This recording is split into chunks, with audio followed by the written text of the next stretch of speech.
Chicago. Hey, welcome back. You're listening to Get Down to Business, and as promised, I'm joined here in studio by our next guest, Ed Dernulc, good friend, and an area vice president for Arthur J. Gallagher. And Ed, thank you so much for joining us here in studio. Thank you. It's been a pleasure. Thank you. Absolutely. So, Ed, I know you're involved in a lot of important work, and I want to talk about community and some of the things that I know you're so passionate about. But let's talk first about business. Arthur J. Gallagher, tell us a little bit about the company and how long you've been there. Well, I just recently joined Arthur J. Gallagher. It's a $5 billion organization, and I like to say it's a $5 billion mom and pop shop. They treat their employees not like I've ever seen in any organization. They're the fourth largest commercial insurance broker in the world, behind Aon and Marsh and Willis. And we provide all kinds of insurance products, be it crime or property and casualty or cyber. We pride ourselves in providing an incredible risk management program and structure to help businesses secure their sustainability. And I know your background, you've worked quite a bit in the world of healthcare, and I know that you are very familiar with the Chicago healthcare scene. Tell us a little bit about that transition from that industry to the industry that you're in now in the world of insurance. I know you continue to have the good fortune to interact with many of the people that you've worked with for decades. But tell us a little bit about why that took place and how that took place. Well, the opportunity came along. I had been in healthcare fundraising, actually, for 10 years. And during this 10 years, it was probably the most volatile 10 years in the history of healthcare. The Affordable Care Act was probably the greatest act of law since Medicare and Medicaid came in 1964. So the impact you saw and the volatility throughout the whole industry was immense.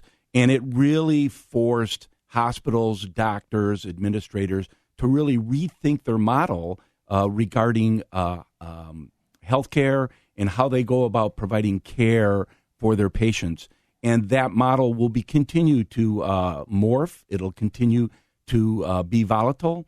My boss over at Norwegian American Hospital, Jose Sanchez, said it's not the smartest people who will figure this out. It will be the ones who are able to put the model that will sustain their hospital or their system, as well as provide the best care for their patients. Ed, I want to be perfectly honest. Generally speaking, I am a man of my word, and I promised our listeners that we'd give them a break from politics.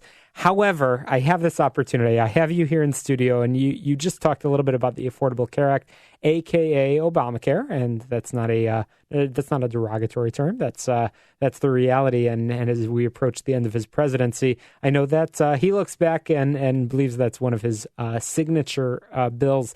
Tell us your predictions for whether it's a Trump presidency or a Clinton presidency.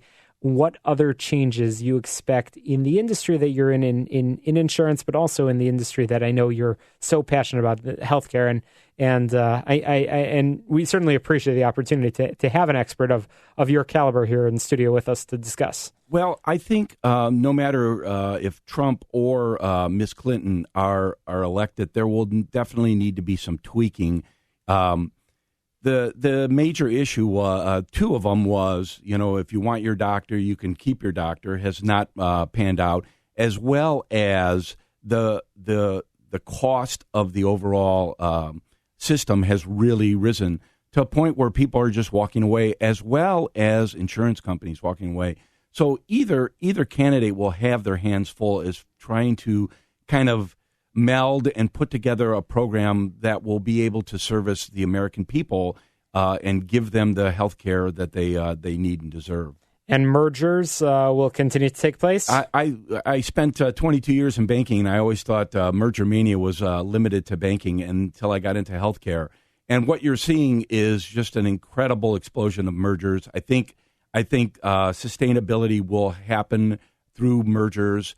I think economies of scales are going to be incredibly important, and you're going to see very mega systems develop. You're already seeing it in Ascension as a great example. That's 103 hospitals, and they own the Alexian brothers. They are part owners of the Adventist in Illinois, but they have 30 8 other states that they're in. So you're going to see large systems develop for economies of scale to be able to provide affordable care. And you continue to be involved in development, nonprofit development, and fundraising, and assisting organizations in raising money. I've gotten out of the direct fundraising side. You have a day job now. Yeah, and now I am I am active with boards. I served for 12 years with Avenues to Independence, which is a local Park Ridge wonderful group of people that service handicapped as well as individuals with Downs and cerebral palsy, autism, providing jobs and housing and transportation. So I look to serve. I'm talking with the Alzheimer's Society, getting involved with them. So looking still to make an impact. I think we're all called to do such a thing. Ed, I want to continue that discussion about your philanthropic work and the issues that I know you're so passionate about personally and professionally. Once again, we are chatting with Ed Dernulc, the Area Vice President for Arthur J. Gallagher. I like what you said. Large mom-and-pop operation, very, very large company, and we're thrilled to have your perspective here in studio. We're going to be right back to continue that discussion with Ed Dernulc of Arthur J. Gallagher Chicago. Don't touch the dial. More for you after the break.